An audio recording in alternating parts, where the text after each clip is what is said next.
Welcome back to Book Break. In this video I've got a list of books on a theme that I love reading about, and that is books that subvert gender roles. So I'm going to start with a brand new book that is coming out any minute now, so get those pre-orders in last minute, and that is She Who Became the Sun by Shelley Parker Chan. So this one subverts gender roles in a few different ways. Firstly, the author, Shelley Parker Chan, is genderqueer and has included a few different genderqueer characters in the book. So that's one way to stretch your understanding of gender identities, and it's really rare to have genderqueer characters in a historical novel, so that's really cool as this book is set in the 14th century. And then the other way that this book plays with gender roles is by having a main character forced to disguise themselves as a man in order to fulfill their destiny. So think Mulan disguising herself as a man in order to take her father's place in the war, only the main character in this book doesn't do this out of any sense of martyrdom, but out of a genuine desire for glory. So that's another way that this book subverts the gender expectations that we have. And that kind of storyline is quite popular.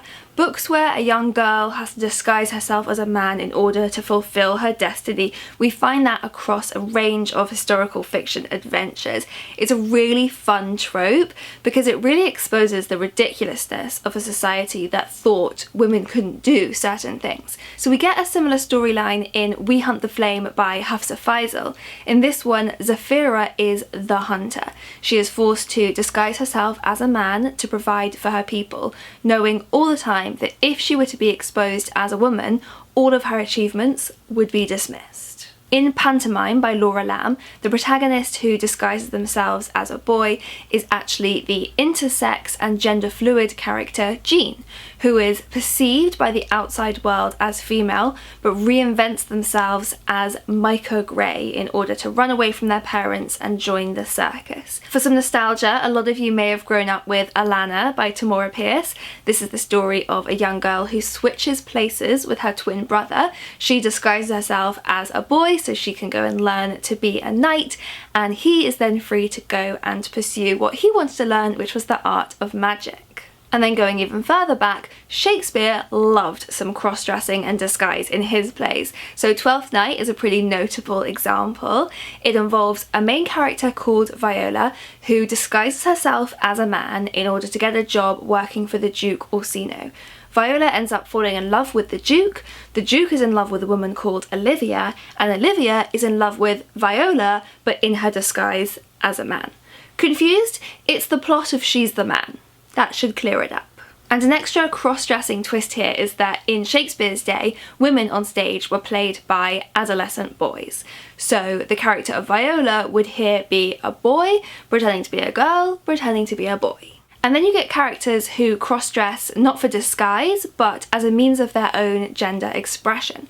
So in Frog Music, Emma Donoghue revisits the real-life story of the murder of Jenny Bonnet, who was a cross-dressing frog catcher in 19th century San Francisco, who was arrested at least once a month for dressing in men's clothes, but is quoted as saying, "I will not discard male attire as long as I live." Jenny also allegedly used to visit brothels as a customer and had a few run-ins with pimps after trying to persuade the girls to leave them. And then for a classic that plays with gender in very interesting ways, there's Orlando by Virginia Woolf. So Orlando is an Elizabethan nobleman who wakes up one morning to find he has become a woman.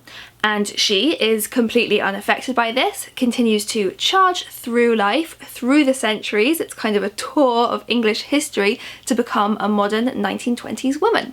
And the whole book is a love letter of sorts to the cross-dressing, gender-bending Vita Sackville-West, who Virginia Woolf had a long affair with. A sci-fi classic is Lilith's Brood by Octavia Butler. This is actually a sci-fi trilogy about these alien beings called the Oankali who rescue a dying Earth by merging with mankind. And the Oankali have three genders, male, female, and Uloi. The Uloi are the most dominant and are the only ones who can reproduce. And then it's always fun reading books that show different variations of what a gender-free utopia might look like. So the 5th season by N.K. Jemisin is a sci-fi book in which Jemisin has created this world with much less gender-based oppression than ours has. So gender does exist in this world. There are, for example, a few trans characters, but this is stated very matter-of-factly and they're not marginalised because of that. And Jemisin also writes less physical variation between the sexes. So I'd love to know your favourite books that subvert gender roles, and as part of our continuing journey into gender, we do have a video coming up in the next few weeks which is going to be recommending books by trans, non-binary and genderqueer authors. So do make sure you're subscribed so you don't miss out on that one. And in the meantime, you can click here to have a browse of lots of our videos that feature queer voices. See you next time.